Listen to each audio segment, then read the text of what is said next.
যে মসজিদ আজকে নিয়ে ফিলিস্তিনেরা লড়াই করে, এই মসজিদ পুনর্নির্মাণ যিনি করেছিলেন তিনি হযরত সুলাইমান।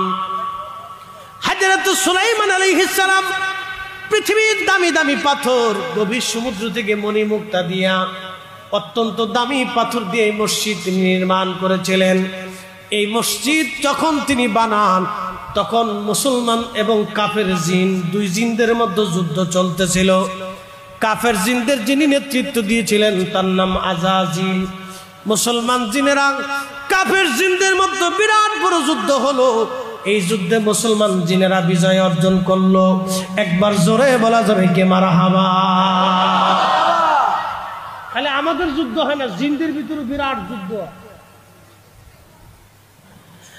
জিনরা কাফের জিনদেরকে শিকল দিয়ে বেঁধে বেঁধে নিয়ে আসছে সুলাইমান আলাইহিস সালামের সামনে।